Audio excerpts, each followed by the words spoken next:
ಆಕಾಶವಾಣಿ ಪ್ರದೇಶ ಸಮಾಚಾರ ಓದುತ್ತಿರುವವರು ವಿವೇಕಾದಿತ್ಯ ಕನಿಯಾಲ. ಮುಖ್ಯಾಂಶಗಳು: ಋತುಚಕ್ರ ನೈರ್ಮಲ್ಯ ಹದಿಹರೆಯದ ಹೆಣ್ಣು ಮಕ್ಕಳಿಗಾಗಿ ಶುಚಿ ಯೋಜನೆಗೆ ಆರೋಗ್ಯ ಇಲಾಖೆ ಮರುಚಾಲನೆ. ಕರ್ನಾಟಕ ವಿಶ್ವವಿದ್ಯಾಲಯದ ಕೌಸಾಳಿ ವ್ಯವಹಾರ ನಿರ್ವಹಣಾ ಸಂಸ್ಥೆಗೆ ಸುವರ್ಣ ಮಹೋತ್ಸವ ಸಂಭ್ರಮ. ಮಂಗಳೂರಿನ ಕದ್ರಿ ಉದ್ಯಾನವನದಲ್ಲಿ ರಾಷ್ಟ್ರೀಯ ಚಿತ್ರ ಶಿಲ್ಪ ಸಾಂಸ್ಕೃತಿಕ ಮೇಳ ಕಲಾಪರ್ವಕ್ಕೆ ಚಾಲನೆ. ತೀವ್ರ ಶೀತಗಾಳಿ ಹಿನ್ನೆಲೆ ರಾಜ್ಯದ 7 ಜಿಲ್ಲೆಗಳಿಗೆ ಮುಂದಿನ 48 ಗಂಟೆಗಳವರೆಗೆ ಯೆಲ್ಲೋ ಅಲರ್ಟ್ ಘೋಷಣೆ. ಈಗ ವಾರ್ತೆಗಳ ವಿವರ. ಋತುಚಕ್ರ ನೈರ್ಮಲ್ಯ ಕಾಪಾಡಲು ಹದಿಹರೆಯದ ಹೆಣ್ಣು ಮಕ್ಕಳಿಗಾಗಿ ಶುಚಿ ಯೋಜನೆಗೆ ಆರೋಗ್ಯ ಮತ್ತು ಕುಟುಂಬ ಕಲ್ಯಾಣ ಇಲಾಖೆ ಮರುಚಾಲನೆ ನೀಡಿದೆ. ಶುಚಿ ಯೋಜನೆ ಸರ್ಕಾರಿ ಹಾಗೂ ಅನುದಾನಿತ ಶಾಲೆ, ಕಾಲೇಜು ಮತ್ತು ವಸತಿ ನಿಲಯಗಳಲ್ಲಿ ನೋಂದಾಯಿತ ವಿದ್ಯಾರ್ಥಿನಿಯರನ್ನು ತಲುಪಲಿದೆ. 71,83,00,000 ರೂಪಾಯಿ ಅನುದಾನ ಬಿಡುಗಡೆಯಾಗಿದ್ದು, 2,35,74,084 ಸ್ಯಾನಿಟರಿ ಪ್ಯಾಡ್ ಯೂನಿಟ್ಗಳ ವಿತರಣೆ ಮಾಡಲಾಗುತ್ತಿದೆ ಎಂದು ಆರೋಗ್ಯ ಖಾತೆ ಸಚಿವ ದಿನೇಶ್ ಗುಂಡೂರಾವ್ ತಿಳಿಸಿದ್ದಾರೆ. ಎಕ್ಸ್ ಜಾಲತಾಣದಲ್ಲಿ ಮಾಹಿತಿ ನೀಡಿ, ರಾಜ್ಯದ 19 ಲಕ್ಷಕ್ಕೂ ಹೆಚ್ಚು ವಿದ್ಯಾರ್ಥಿನಿಯರ ಆರೋಗ್ಯ ರಕ್ಷಣೆ ಇಲಾಖೆಯ ಪ್ರಮುಖ ಗುರಿಯಾಗಿದೆ. 10,38,912 ಸುಸ್ಥಿರ ಮುಟ್ಟಿನ ಕಪ್ ವಿತರಿಸಲಾಗುತ್ತಿದೆ ಎಂದಿದ್ದಾರೆ. ಬೆಳಗಾವಿ ಜಿಲ್ಲೆ ಖಾನಾಪುರ ತಾಲೂಕು ನಂದಗಡದಲ್ಲಿ 75 ಕೋಟಿ ರೂಪಾಯಿ ವೆಚ್ಚದಲ್ಲಿ ನಿರ್ಮಿಸಲಾದ ವೀರಭೂಮಿ ಸಂಗೊಳ್ಳಿ ರಾಯಣ್ಣ ವಸ್ತು ಸಂಗ್ರಹಾಲಯವನ್ನು ಈ ತಿಂಗಳ 19ನೇ ತಾರೀಖು ಮುಖ್ಯಮಂತ್ರಿ ಸಿದ್ದರಾಮಯ್ಯ ಲೋಕಾರ್ಪಣೆಗೊಳಿಸಲಿದ್ದಾರೆ ಎಂದು ಕನ್ನಡ ಮತ್ತು ಸಂಸ್ಕೃತಿ ಖಾತೆ ಸಚಿವ ಶಿವರಾಜ್ ತಂಗಡಗಿ ತಿಳಿಸಿದ್ದಾರೆ. ನಂದಗಡದಲ್ಲಿ ವಸ್ತು ಸಂಗ್ರಹಾಲಯವನ್ನು ವೀಕ್ಷಿಸಿ ಅಂತಿಮ ಹಂತದ ಸಿದ್ಧತೆಗಳನ್ನು ಸಚಿವರು ಪರಿಶೀಲಿಸಿದರು. ರಾಯಚೂರು ಹಾಗೂ ಕೊಪ್ಪಳ ಜಿಲ್ಲೆಗಳಲ್ಲಿ ಕೆರೆಗಳ ಸಮಗ್ರ ಅಭಿವೃದ್ಧಿ ಹಾಗೂ ಜಲ ಸಂರಕ್ಷಣಾ ಕಾರ್ಯಗಳಿಗೆ ಒತ್ತು ನೀಡಲಾಗುತ್ತಿದೆ ಎಂದು ಸಣ್ಣ ನೀರಾವರಿ ಖಾತೆ ಸಚಿವ ಎನ್ಎಸ್ ಬೋಸರಾಜು ತಿಳಿಸಿದ್ದಾರೆ. ರಾಯಚೂರಿನ ಮಾವಿನ ಕೆರೆ ಅಭಿವೃದ್ಧಿ, ದೇವನಪಲ್ಲಿ ಕೆರೆ ಕಾಯಕಲ್ಪ ಹಾಗೂ ಚೀಕಲಪರ್ವಿ ಬ್ರಿಡ್ಜ್ ಕಮ್ ಬ್ಯಾರೇಜ್ ನಿರ್ಮಾಣ ಯೋಜನೆಯ ರೂಪುರೇಷೆ ಸಿದ್ಧಪಡಿಸಲಾಗಿದೆ ಎಂದು ಸಾಮಾಜಿಕ ಮಾಧ್ಯಮ ಎಕ್ಸ್ನಲ್ಲಿ ಮಾಹಿತಿ ನೀಡಿದ್ದಾರೆ. 4,50,00,000 ರೂಪಾಯಿ ವೆಚ್ಚದಲ್ಲಿ ಕೊಪ್ಪಳದ ಅಳವಂಡಿ ಕೆರೆ, ಗಿಣಿಗೇರ ಕೆರೆಗಳ ಅಭಿವೃದ್ಧಿಗೆ ನೀಲನಕ್ಷೆ ರೂಪಿಸಿದ್ದಾಗಿ ಸಚಿವರು ಪ್ರಕಟಿಸಿದ್ದಾರೆ.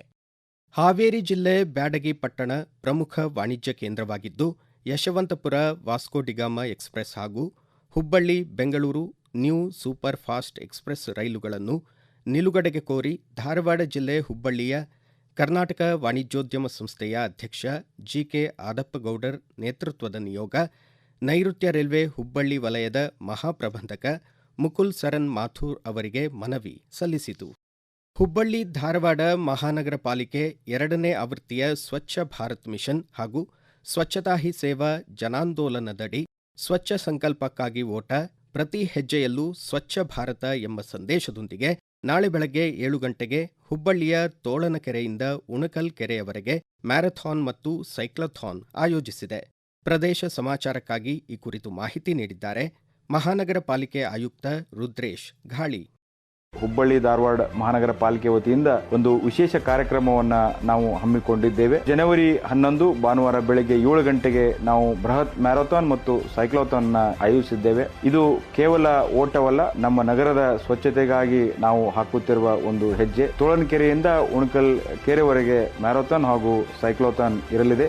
ಬನ್ನಿ, ಭಾಗವಹಿಸಿ. ನೀವು ಕೂಡ ಸ್ವಚ್ಛ ಅವಳಿ ನಗರಕ್ಕಾಗಿ ಕೈಜೋಡಿಸಿ. ನಮಸ್ಕಾರ.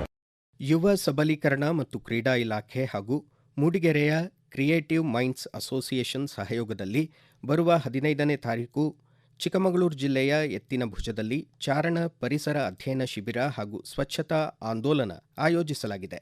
ಆಸಕ್ತರು ತಮ್ಮ ಹೆಸರನ್ನು ಈ ತಿಂಗಳ 14ನೇ ತಾರೀಖಿನೊಳಗೆ ನೋಂದಾಯಿಸಲು ಕೋರಲಾಗಿದೆ. ಈಗ ಪ್ರಕಟಣೆ, ನಂತರ ಪ್ರದೇಶ ಸಮಾಚಾರ ಮುಂದುವರಿಯುವುದು.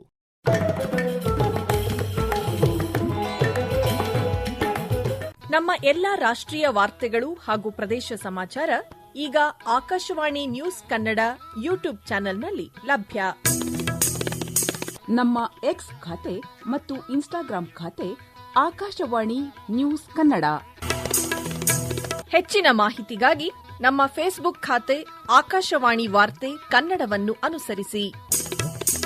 ನಿಖರ, ನೈಜ ಹಾಗೂ ವಿಶ್ವಾಸಾರ್ಹ ಸುದ್ದಿಗಾಗಿ ಕೇಳಿ ಆಕಾಶವಾಣಿ ವಾರ್ತೆಗಳು. ಪ್ರದೇಶ ಸಮಾಚಾರ ಕೇಳುತ್ತಿದ್ದೀರಿ.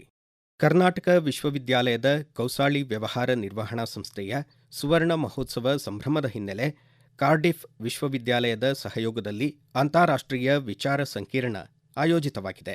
ವಿಶ್ವವಿದ್ಯಾಲಯದ ಉಪಕುಲಪತಿ ಎಎಂ ಖಾನ್ ಮಾಹಿತಿ ನೀಡಿ, ತನ್ನಿಮಿತ್ತ ಇಂದು ವಿಭಾಗದ ಹಿರಿಯ ವಿದ್ಯಾರ್ಥಿಗಳ ಸಮ್ಮಿಲನ ಆಯೋಜಿಸಲಾಗಿದ್ದು, ನಾಳೆ ಹಾಗೂ ನಾಡಿದ್ದು ಅಂತಾರಾಷ್ಟ್ರೀಯ ವಿಚಾರ ಸಂಕಿರಣ ಜರುಗಲಿದೆ ಎಂದರು.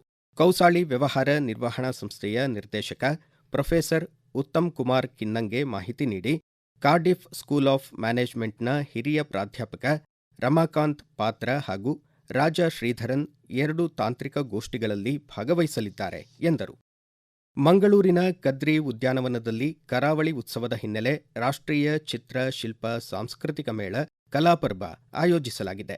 ಕಲಾಪರ್ವಕ್ಕೆ ದಕ್ಷಿಣ ಕನ್ನಡ ಜಿಲ್ಲಾ ಉಸ್ತುವಾರಿ ಸಚಿವ ದಿನೇಶ್ ಗುಂಡೂರಾವ್ ಚಾಲನೆ ನೀಡಿ, ವಿವಿಧ ರಾಜ್ಯಗಳ ಶ್ರೇಷ್ಠ ಕಲಾಕೃತಿಗಳ ಪ್ರದರ್ಶನ ನಡೆಯುತ್ತಿರುವುದು ವಿಶೇಷ ಎಂದರು. ಕಲಾಪರ್ವದಲ್ಲಿ 150 ಮಳಿಗೆಗಳಿದ್ದು, ವಿವಿಧ ಜಿಲ್ಲೆಗಳ 120ಕ್ಕೂ ಅಧಿಕ ಕಲಾವಿದರು ಪಾಲ್ಗೊಂಡು 5,000ಕ್ಕೂ ಅಧಿಕ ಕಲಾಕೃತಿಗಳು 3 ದಿನಗಳಲ್ಲಿ ಪ್ರದರ್ಶನಗೊಳ್ಳಲಿವೆ. ಕೇಂದ್ರ ಪುರಸ್ಕೃತ ವಿಕಸಿತ ಭಾರತ ಜಿ ರಾಮ್ಜಿ ಯೋಜನೆ ಮೂಲಕ ಒದಗಿಸಲಾಗುವ ಕೂಲಿ ದಿನಗಳನ್ನು 125 ದಿನಗಳಿಗೆ ಹೆಚ್ಚಿಸಲಾಗಿದೆ. ಗ್ರಾಮೀಣ ಭಾಗದಲ್ಲಿ ಉದ್ಯೋಗ ಸೃಜನೆ ಜೊತೆ ಗ್ರಾಮೀಣ ಮೂಲಸೌಕರ್ಯ ಅಭಿವೃದ್ಧಿಗೆ ಪೂರಕವಾಗಿದೆ ಎಂದು ಬಳ್ಳಾರಿ ಜಿಲ್ಲಾ ಪಂಚಾಯಿತಿ ಸಹಾಯಕ ಕಾರ್ಯಕ್ರಮ ಸಂಯೋಜಕ ಎಚ್ ಅಂಬರೀಶ್ ತಿಳಿಸಿದ್ದಾರೆ. ಬಳ್ಳಾರಿ ಜಿಲ್ಲಾ ಪಂಚಾಯಿತಿ ಸಭಾಂಗಣದಲ್ಲಿ ವಿಕಸಿತ ಭಾರತ 2047 ಜಿ ರಾಮ್ಜಿ ಸೇರಿದಂತೆ ಕೇಂದ್ರ ಪುರಸ್ಕೃತ ವಿವಿಧ ಯೋಜನೆಗಳ ಕುರಿತು ಕೇಂದ್ರ ಸಂವಹನ ಇಲಾಖೆ ಆಯೋಜಿಸಿದ್ದ ಮಾಧ್ಯಮ ಪ್ರತಿನಿಧಿಗಳ ಕಾರ್ಯಾಗಾರದಲ್ಲಿ ಅವರು ಮಾತನಾಡಿದರು. ರಸ್ತೆ, ನೀರಾವರಿ, ಶಿಕ್ಷಣ, ಆರೋಗ್ಯ ಕ್ಷೇತ್ರಗಳಿಗೆ ಅಗತ್ಯವಾದ ಮೂಲಸೌಕರ್ಯ ಕಲ್ಪಿಸಲು ಜಿ ರಾಮ್ಜಿ ಯೋಜನೆ ಸಹಕಾರಿ ಎಂದರು. ಸಾಂಪ್ರದಾಯಿಕ ಜ್ಞಾನದಿಂದ ಕೃತಕ ಬುದ್ಧಿಮತ್ತೆಯ ಯುಗದವರೆಗೆ ಧ್ಯೇಯದೊಂದಿಗೆ ಇಂದು ವಿಶ್ವ ಹಿಂದಿ ಭಾಷೆ ದಿನ. ಪ್ರತಿ ವರ್ಷ ಜನವರಿ 10ರಂದು ಹಿಂದಿ ಭಾಷೆಯ ಜಾಗತಿಕ ಪ್ರಚಾರದ ಉದ್ದೇಶದಿಂದ ವಿಶ್ವ ಹಿಂದಿ ಭಾಷೆ ದಿನ ಆಚರಿಸಲಾಗುತ್ತದೆ. ರಾಜ್ಯದಲ್ಲಿ ಹವಾಮಾನ ವೈಪರೀತ್ಯ ಮುಂದುವರೆದಿದೆ. ತೀವ್ರ ಶೀತಗಾಳಿ ಹಿನ್ನೆಲೆ ಹವಾಮಾನ ಇಲಾಖೆ ರಾಜ್ಯದ 7 ಜಿಲ್ಲೆಗಳಿಗೆ ಯೆಲ್ಲೋ ಅಲರ್ಟ್ ಪ್ರಕಟಿಸಿದೆ. ದಾವಣಗೆರೆ, ಗದಗ್, ಹಾವೇರಿ, ಬಾಗಲಕೋಟೆ, ಬೀದರ್, ಕಲಬುರಗಿ ಹಾಗೂ ವಿಜಯಪುರ ಜಿಲ್ಲೆಗಳಿಗೆ 48 ಗಂಟೆಗಳ ಕಾಲ ತೀವ್ರ ಚಳಿ ಜೊತೆಗೆ ತುಂತುರು ಮಳೆಯಾಗಲಿದೆ ಎಂದು ಮುನ್ನೆಚ್ಚರಿಕೆ ನೀಡಲಾಗಿದೆ. ಪ್ರದೇಶ ಸಮಾಚಾರಕ್ಕಾಗಿ ಮಾಹಿತಿ ನೀಡಿದ್ದಾರೆ ಭಾರತೀಯ ಹವಾಮಾನ ಇಲಾಖೆ ರಾಜ್ಯ ನಿರ್ದೇಶಕ ಸಿಎಸ್ ಪಾಟೀಲ್. ಇಂದು ಕರ್ನಾಟಕ ರಾಜ್ಯಾದ್ಯಂತ ಒಣ ಹವೆ ಮುಂದುವರೆದಿದೆ. ಬೀದರು, ಕಲಬುರಗಿ, ಯಾದಗಿರಿ, ವಿಜಯಪುರ, ಬೆಳಗಾವಿ, ಧಾರವಾಡ ಈ ಜಿಲ್ಲೆಗಳಲ್ಲಿ ಕನಿಷ್ಠ ಉಷ್ಣಾಂಶ ಸುಮಾರು 9 ರಿಂದ 11 ಡಿಗ್ರಿ ಸೆಂಟಿಗ್ರೇಡ್ ದಾಖಲಾಗಿದೆ. ಬೆಂಗಳೂರಿನಲ್ಲಿ ಕನಿಷ್ಠ ಉಷ್ಣಾಂಶ ಸುಮಾರು 13 ರಿಂದ 14 ಡಿಗ್ರಿ ಸೆಂಟಿಗ್ರೇಡ್ ದಾಖಲಾಗಿದ್ದು, ಕರಾವಳಿ ಜಿಲ್ಲೆಗಳಲ್ಲಿ ಕನಿಷ್ಠ ಉಷ್ಣಾಂಶ 20 ರಿಂದ 22 ಡಿಗ್ರಿ ಸೆಂಟಿಗ್ರೇಡ್ ದಾಖಲಾಗಿದೆ.